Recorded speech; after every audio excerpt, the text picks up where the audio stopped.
యేసును కలిగి ఉన్నవాడు ఈ లోక సంబంధంగా ఏది కలిగి లేకపోయినా బీదవాడు కాదు, శ్రీమంతుడు. శ్రీమంతుడు.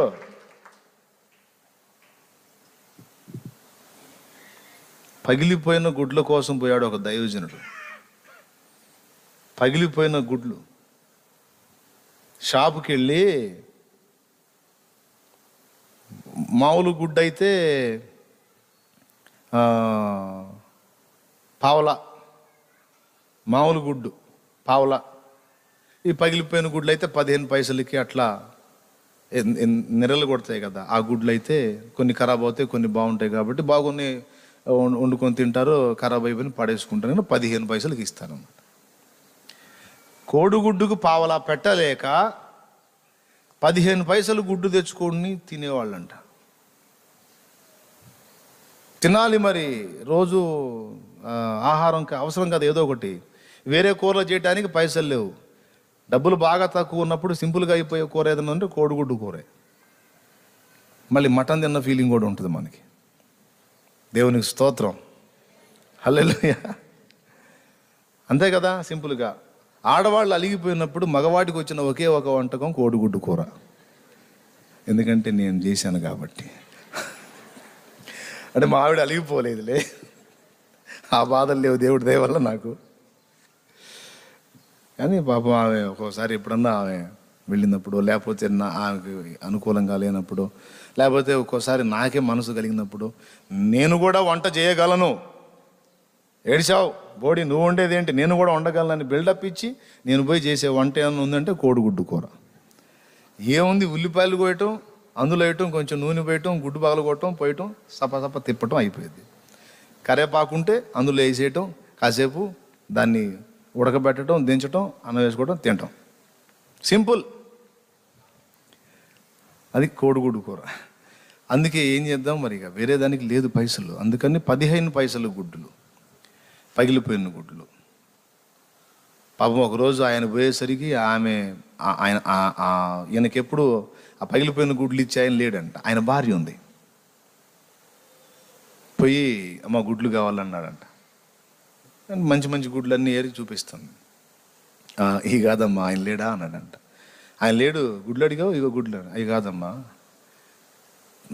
కాస్త డ్యామేజీ గుడ్లు ఉంటాయి కదా, అవి 15 పైసలకి ఇస్తాడులేమ్మా, ఆ డ్యామేజీ గుడ్లు కోసం అన్నాడు. ఆహా, నువ్వేనా, మా కుక్క కడుపు కొడుతుంది అందట. మా కుక్క కడుపు కొడుతుంది, నువ్వేనా? ఎంత అవమానం చూడండి. అది బాధ కలిగింది కదా.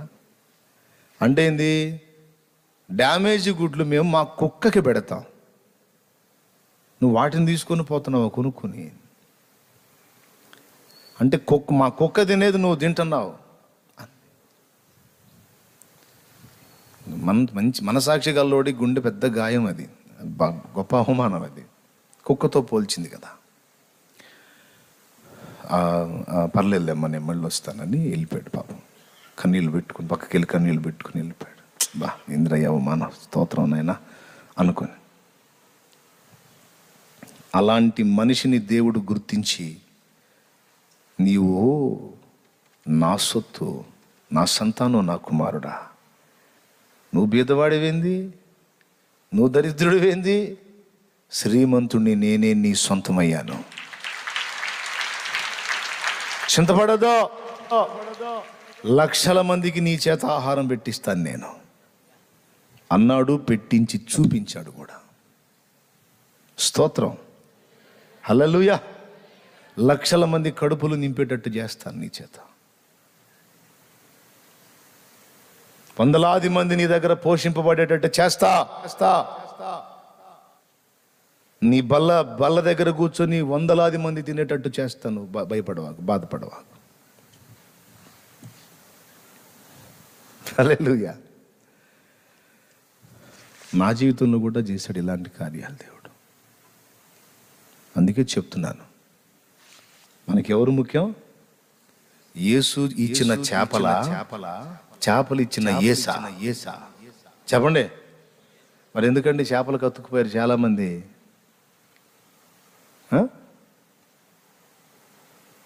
అదే ఏసై ఇచ్చిన చేపలు కాకుండా చేపలు ఇచ్చిన ఏసైనే పట్టుకుంటే ఎప్పుడు అవసరమైతే అప్పుడు చేపలు ఇస్తాడుగా. తెలివి తక్కువ రకాలు కాకపోతే ఏ రకాలు? తెలివి తక్కువ. ఒకసారి చేపలు ఇస్తే ఆ చేపల దగ్గర కూర్చుంటే ఒకసారి అయిపోయా. ఏమయ్యో వింటున్నారా?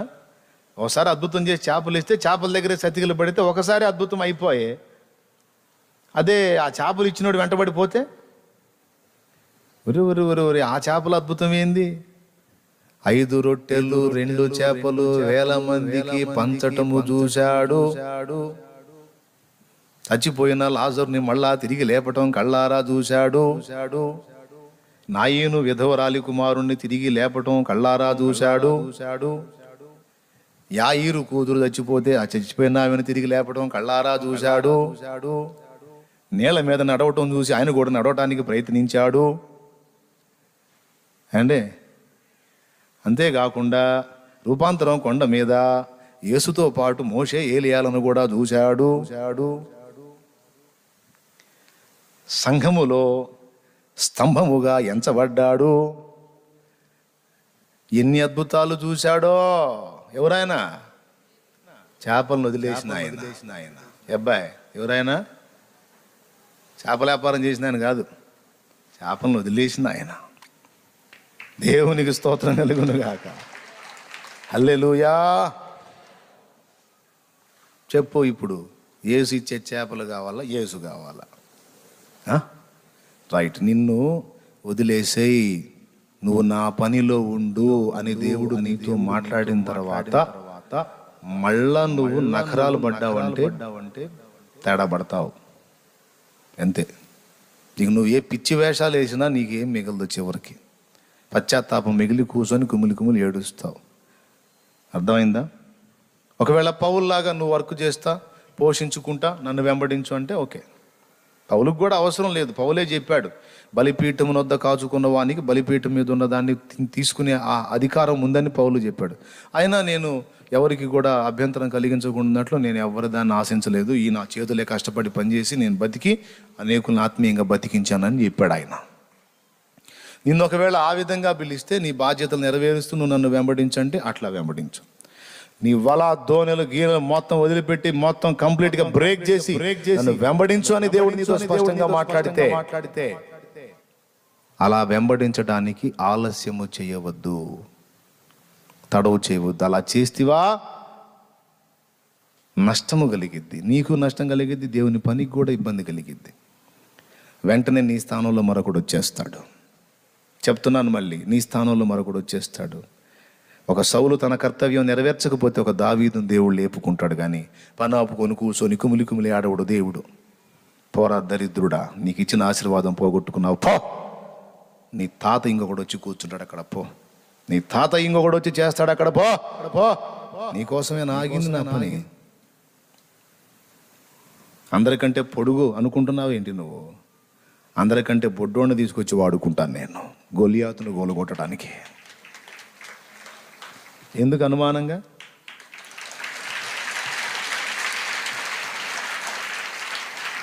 అందరికాడికి పొడుగోడికి నువ్వు దద్దమవయ్యావు, అందరికాడికి చిన్నోడిని తీసుకొచ్చి గొలియాతును కూలగొడతా నేను.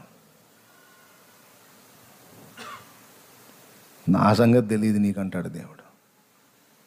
కాబట్టి ఎవరైనా దేవుడు నిన్ను తన పని కొరకు నమ్మకమైన వ్యక్తిగా ఎంచి అది ఏ విధమైన సేవ అయినా నీకు అప్పచెప్పినప్పుడు గుండెల్లో భయం కలిగి నా దేవుడు నాకు ముఖ్యం, ఇది ఆయన పని అని అంకిత భావంతో జాగ్రత్తగా మిస్ కాకుండా కష్టపడాలి. అప్పుడు నీకు అక్షయమైన ఆశీర్వాదం కలుగుతుంది. అర్థమైందా? ఏ ఆశీర్వాదం? అక్షయ ఆశీర్వాదం కలిగి